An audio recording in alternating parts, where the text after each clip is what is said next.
तो एक तो उनका परिवेश, दूसरा उर्दू से आना, और तीसरा है जिस दौर में आए प्रेमचंद, उस दौर में गांधी जी का जमाना है। गांधी जी ठीक उसी समय साउथ अफ्रीका से भारत आए थे, और गांधी जी का जलवा तो पहले ही वहां साउथ अफ्रीका में स्थापित हो चुका था।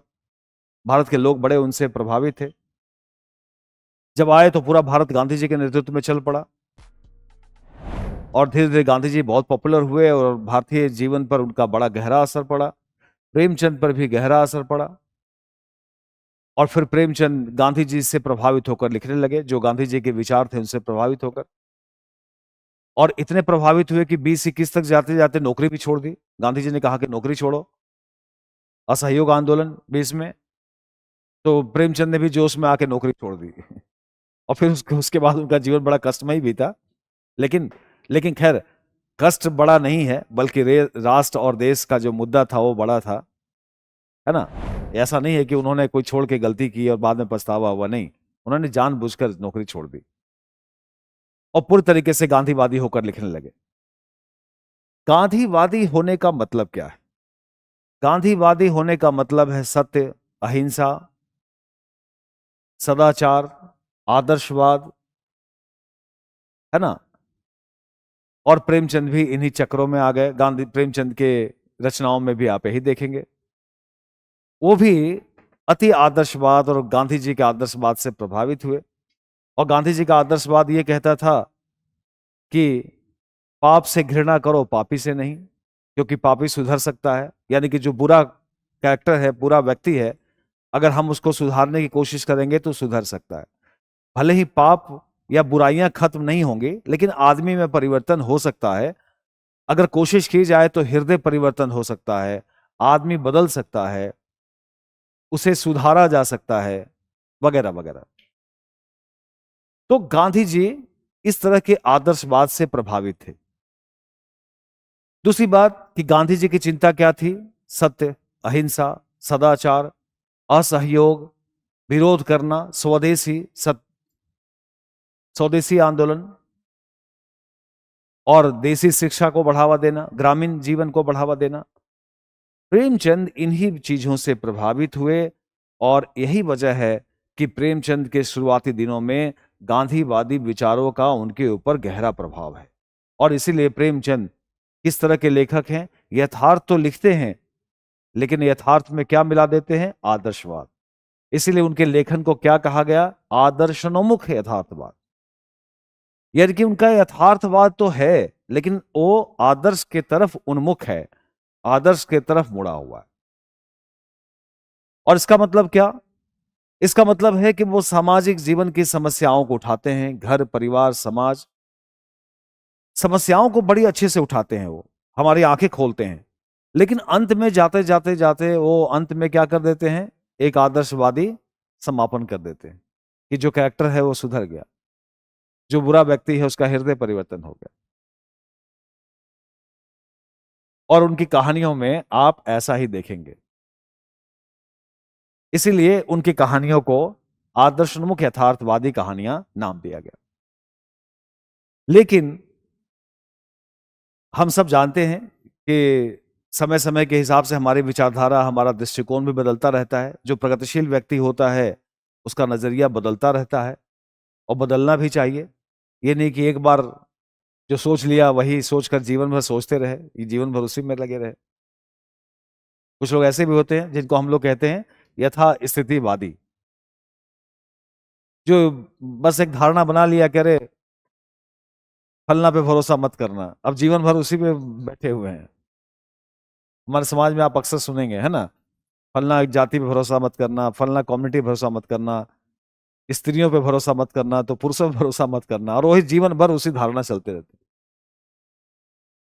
अलग अलग तरह के, कई तरह की ऐसी धारणाएं हैं, परसेप्शंस हैं।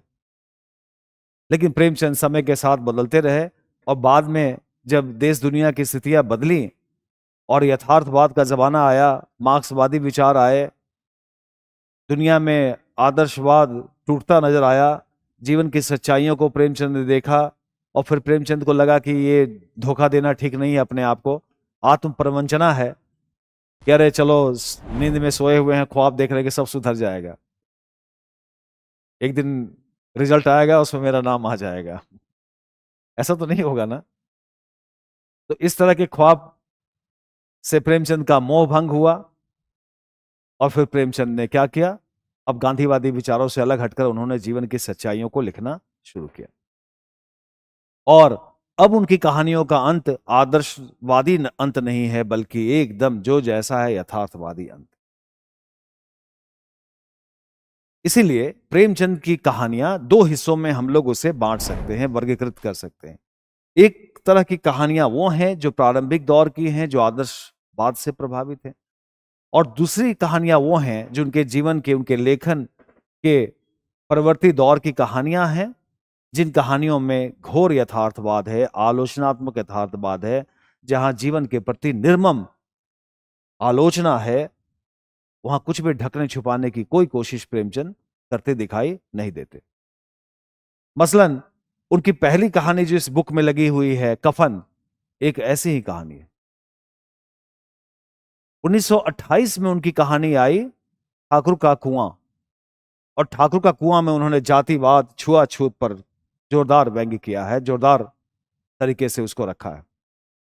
फिर कफन, पूस की रात, बल्कि कफन तो बाद में आई, पूस की रात, ईदगाह, बूढ़ी काकी, है ना,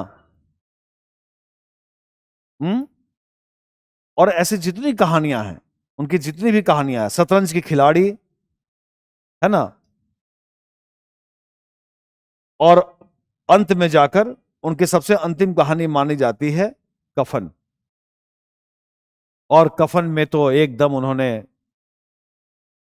जितने भी ऐसे आदर्शवाद, धार्मिक मूल्य, तथा कथित पुण्य पाप, जितने भी ऐसे हमारे मूल्य हैं और जो हमने एक बना रखा है, एक चौकट बना रखा है, सबको तोड़ते नजर आते हैं। और सबके सामने क्या रखते हैं वो? भूख, गरीबी और भूख से बढ़कर कोई मूल्य नहीं, कोई विचार नहीं, कोई दर्शन नहीं, कोई धर्म नहीं। भूख और गरीबी, अभाव जीवन की ऐसी चीज है जो जिसके सामने जीवन के बाकी तमाम सभी मूल्य और तमाम आदर्श सब फीके पड़ जाते हैं। कफन में वो ये बात लेकर आते हैं। तो प्रेमचंद एक ऐसे लेखक हैं जो जीवन की सच्चाइयों से हमें रूबरू कराते हैं। और ये कहानियां बड़े बचकाने तरह की हैं, छोटी छोटी कहानियां, ऐसा नहीं कि आईएएस के लेवल के लिए लिखी गई हों, ऐसा मत समझिएगा। ये कहानियां सामान्य हैं, आम आदमी के पढ़ने के लिए।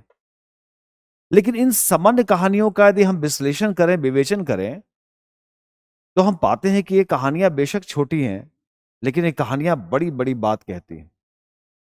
जैसे कफन का जिक्र ही हम लोग कर रहे हैं, आगे सभी कहानियों पर बात करेंगे, लेकिन मैं एग्जाम्पल के तौर पे कह रहा हूं। कफन को ही आप ले लीजिए। हमारे यहां कई तरह की रूढ़ियां समाज में प्रचलित हैं। मरते समय गाय दान कर दिया, और मरने वाले को, व्यक्ति को, गाय को स्पर्श करा दिया तो उसे बैकुंठ मिल जाएगा। गोदान में हम लोग देख चुके।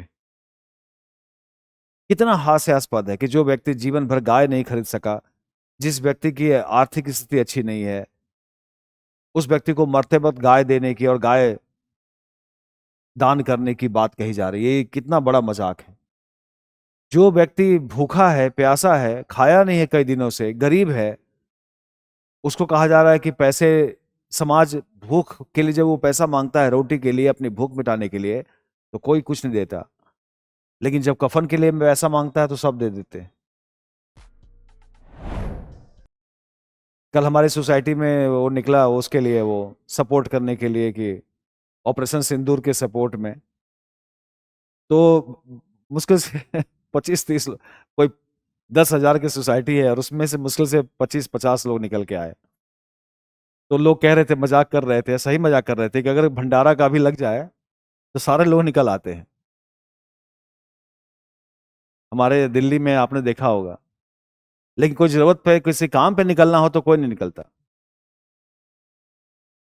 तो हमारे समाज का सच यही है कि हमारे समाज में अगर कोई जरूरतमंद व्यक्ति है, कोई पीड़ित है, कोई दुखी है, तो उसका कोई सपोर्ट नहीं कर सकता। लेकिन अगर धर्म के नाम पर, कर्मकांड के नाम पर, पाखंड के नाम पर अगर किया जाए तो कई तरह के लोग सपोर्ट करने के लिए सामने आ जाते हैं। ये हमारे समाज का सच है और प्रेमचंद इस कहानी में इसको दिखाते हैं। और भी बातें हम लोग करेंगे, लेकिन मैं आपको बता रहा हूं कि प्रेमचंद कैसे ऐसे जितने भी पाखंड हैं, आवरण है, तथाकथित बड़े बड़े मूल्य और विचार हैं, उन सब से पर्दा हटाते हैं और जीवन की सच्चाइयों को हमारे सामने लेकर आते हैं।